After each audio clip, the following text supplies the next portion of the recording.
नमस्कार, मैं डॉक्टर राजीव अग्रवाल। आज हम डिस्कस करेंगे internal rate of return. Internal rate of return के अंतर्गत जिसके कई नाम हैं, जिसको time adjusted rate of return भी कहते हैं, डिस्काउंटेड रेट ऑफ रिटर्न भी कहते हैं। तो जहाँ इंटरनल रेट ऑफ रिटर्न हमें कैलकुलेट करनी है और एनुअल कैश फ्लो समान है, तब किस तरह से हमें फॉर्मूले यूज करने हैं और किस तरह से प्रश्न को सॉल्व करना है। तो जहाँ एनुअल कैश फ्लो समान होता है और इंटरनल रेट ऑफ रिटर्न हमें कैलकुलेट करनी होती है, तो सबसे पहले प्रश्न में हम पीवी फैक्टर निकालते हैं। पीवी फैक्टर को शॉर्ट में हम वी लिखते हैं। पीवी फैक्टर का फॉर्मूला जैसा कि आपकी स्क्रीन पर शो हो रहा है, initial investment upon annual cash inflow. Initial investment upon annual cash inflow को सॉल्व करके जो मान निकल कर आता है उसे हम वी कहते हैं। उसके बाद v की वैल्यू के बेसिस पर हम v1, v2, r1, r2 की वैल्यू निकालते हैं और ये वैल्यू जो प्रेजेंट वैल्यू टेबल होती है, उस प्रेजेंट वैल्यू टेबल की जो क्यूमुलेटिव प्रेजेंट वैल्यू टेबल होती है उसमें देख कर निकालते हैं। और ये कैसे देखा जाता है ये आगे प्रश्न में हम समझाएंगे। तो सबसे पहला काम है प्रेजेंट वैल्यू फैक्टर निकालना, जिसे हम v कहते हैं। v की वैल्यू के आधार पर v1, v2, r1, r2 की वैल्यू डिसाइड करेंगे क्यूमुलेटिव टेबल से, और इनकी वैल्यू डिसाइड होने के बाद IRR का फॉर्मूला जैसा कि आपकी स्क्रीन पर शो हो रहा है ये लगाएंगे हम। R1 plus V1 minus V, V1 minus V2 within bracket R2 minus R1। R1 stands for lower rate of return, R2 stands for higher rate of return, V1 stands for PV factor at lower rate of return, V2 stands for PV factor at higher rate of return. और ये value यहाँ रख देंगे फॉर्मूले में, इसे solve कर देंगे, IIR की वैल्यू आ जाएगी। अब देखिए प्रश्न के माध्यम से हम समझते हैं इसे। एक परियोजना की लागत 5 लाख रुपए है। परियोजना की लागत 5 लाख मानी इनिशियल इन्वेस्टमेंट दिया हुआ है। कार्यशील जीवन 10 वर्ष और इसका कार्यशील जीवन कितना है? 10 वर्ष है। जब 10 वर्ष कार्यशील जीवन है तो ये परियोजना 10 साल तक चलेगी और 10 साल तक इसका रोकड़ अंतर्वाह क्या होगा, कैश इनफ्लो क्या होगा, ये हमें प्रश्न में देखना है सबसे पहले।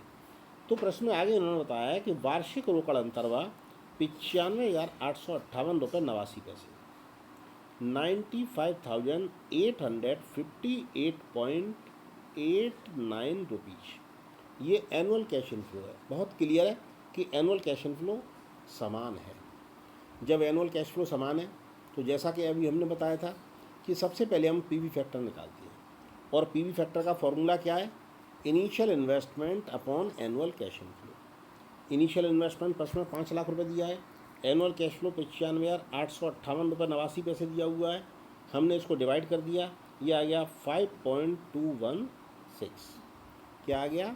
5.216।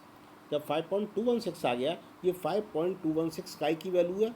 v की वैल्यू। पीवी फैक्टर को हम शॉर्ट में क्या कहते हैं? v। तो ये v की वैल्यू आ गई। अब इसे क्यूमुलेटिव टेबल में कैसे देखना होता है? देखिए ये क्यूमुलेटिव टेबल एक मैंने स्क्रीन पर आपके शो हो रही है। क्यूमुलेटिव टेबल की पहचान है कि दशमलव से पहले संख्याएं लिखी हुई हैं। देखिए नॉन क्यूमुलेटिव टेबल में पूरी टेबल में कहीं भी दशमलव से पहले कोई संख्या नहीं होगी, और अगर दशमलव से पहले कोई संख्या लिखी हुई है पूरी टेबल में कहीं भी, तो वो क्यूमुलेटिव टेबल है। तो हमें एनुअल कैश फ्लो समान है, क्यूमुलेटिव टेबल में ये देखना है कि ये जो वैल्यू आई है 5.216 ये कहाँ है और किस रो में देखनी है।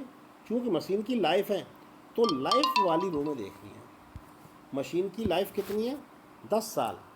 जब मशीन की लाइफ 10 साल है तो हमें 10 साल वाली रो देखनी है।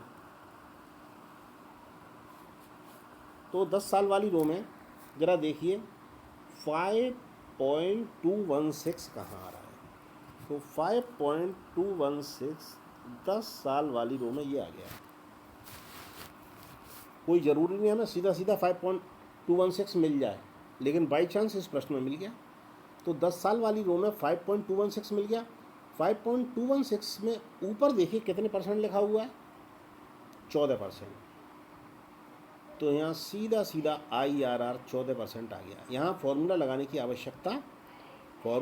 की आवश्यकता तब पड़ती जब 5.216 सीधा सीधा इसमें नहीं मिलता, किन्हीं दो संख्याओं के बीच में आ रहा होता है। यहाँ 5.216 सीधा सीधा मिल गया तो यहाँ फॉर्मूला लगाने की ज़रूरत नहीं है। इसके ऊपर 14% लिखा है, इसका मतलब 14% पर ये IRR है। तो यहाँ IRR की वैल्यू क्या हो गई? 14%। नेक्स्ट, हर प्रश्न में ऐसा नहीं होगा कि सीधा सीधा मिल जाए, हर प्रश्न में ऐसा नहीं होगा। ये तो चूँकि पहला प्रश्न है इसलिए समझाने के दृष्टिकोण से ये बताया गया है। अब देखिए क्वेश्चन नंबर 2। क्वेश्चन नंबर 2 में देखिए आप क्या करना है हमें। प्रोजेक्ट की लागत 25,000 रुपये दी हुई है। प्रोजेक्ट की लागत कितनी है? 25,000 रुपये। इसके बाद लाइफ 10 वर्ष है, इसमें भी 10 वर्ष लाइफ है, और प्रोजेक्ट की लागत 25,000 रुपये, लाइफ 10 वर्ष, और रोकड़ अंतर्वाह 8,000 रुपये। रोकड़ अंतर्वाह कैश इनफ्लो 8,000 रुपये प्रति वर्ष है, माने एनुअल कैश फ्लो प्रति वर्ष समान है। हमें IRR निकालना है, और जब एनुअल कैश फ्लो प्रति वर्ष समान होता है तो सबसे पहले हम PV फैक्टर निकालते हैं। सबसे पहले क्या निकालते हैं? PV factor. PV फैक्टर के लिए फॉर्मूला क्या है? Initial investment upon annual cash inflow. तो हमने initial investment upon annual cash inflow रखा। इनिशियल इन्वेस्टमेंट हमको मालूम है, प्रश्न में दिया हुआ है 25,000 रुपये। प्रश्न में इनिशियल इन्वेस्टमेंट कितना दिया हुआ है? 25,000 रुपये। एनुअल कैश फ्लो कितना दिया हुआ है? 6,000 रुपये। हमने डिवाइड कर दिया, और डिवाइड करने के बाद ये आ गया 3.125। PV फैक्टर माने V की वैल्यू आ गई 3.125। अब जैसा कि हमने ऊपर बताया था कि जब हम V की वैल्यू निकाल लेते हैं तो V की वैल्यू के आधार पर हमें कई वैल्यू पता करनी होती है। कई की वैल्यू के आधार पर, V की वैल्यू के आधार पर हमें कई सारी वैल्यू पता करनी होती हैं, और वो वैल्यू क्या होती हैं? वो होती है V1, V2, R1, R2। तो अब हमें जब V की वैल्यू 3.125 पता लग गई तो लाइफ के आधार पर हम अन्य वैल्यू पता करेंगे। इस मशीन की लाइफ प्रश्न में कितनी दी है? इस मशीन की लाइफ प्रश्न में 10 वर्ष दी है। मशीन की लाइफ क्या दी है? 10 वर्ष। तो 10 वर्ष के आधार पर अब हमें बाकी वैल्यू पता करनी है। तो 10 वर्ष के आधार पर बाकी वैल्यू पता करेंगे। तो देखिए, जो हमारी टेबल एक्यूमुलेटिव फैक्टर वाली, उसमें 10 वर्ष वाली लाइन में हमको देखना है, और 10 वर्ष वाली लाइन में क्या देखना है? 3.125 कहाँ आ रहा है? 3.125। देखिए 3.125 ये मिडिल में आ रहा है। 3.125 कहाँ आ रहा है? 3.269, 3.269 और 3.092 किस किस के बीच में? 3.269 और 3.092 के बीच में आ रहा है। इसके ऊपर इसकी परसेंटेज क्या है? इसके ऊपर ये परसेंटेज दी हुई है इसकी 28% और 30%। बस ये 4 वैल्यू हमारे काम की। चूँकि हमारा जो V की वैल्यू है वो इन दो वैल्यू के बीच में आ रही है, यहाँ बीच में आ रही है, इसलिए इससे कम वाली जो परसेंटेज होगी उसे हम R1 कहेंगे। इससे कम वाली परसेंटेज को क्या कहेंगे? R1। तो R1 की वैल्यू यहाँ क्या होगी? R1 की वैल्यू होगी ये।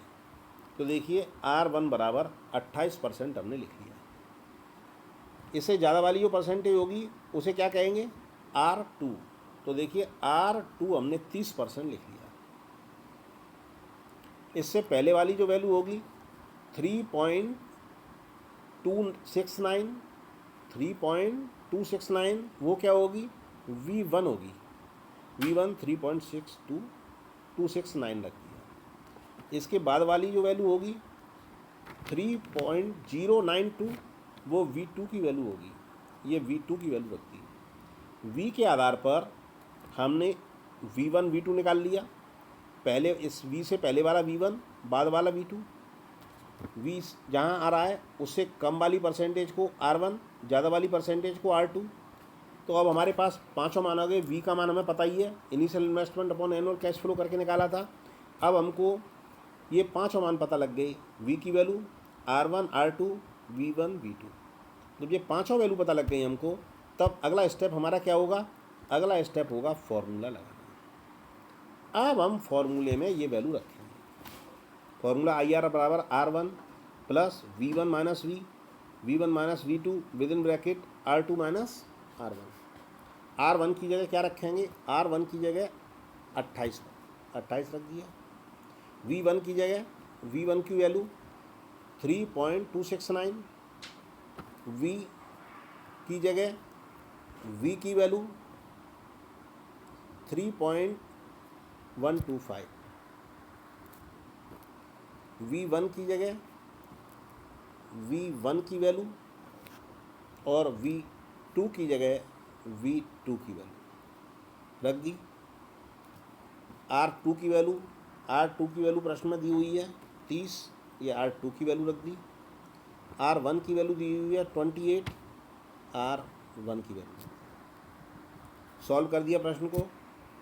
ये सॉल्व करके आ गया 29.627%, 29.627%। तो इस प्रश्न में IRR हमने इस तरह से निकाल लिया। तो क्यूमुलेटिव प्रेजेंट वैल्यू की टेबल में किस तरह से हमें वैल्यू देखनी है, V1 V2 का मान कैसे निकालना है, R1 RT का मान कैसे निकालना है हमें V के आधार पर, और ये सारी चीज़ें अब आपको बहुत, मैं समझता हूँ, क्लियर हो गई हैं। और जब ये चीज़ें क्लियर हो गई तो इसी आधार पर, जब एनुअल कैश फ्लो समान है तो इसी आधार पर हम प्रश्न को लगाएंगे। That's all.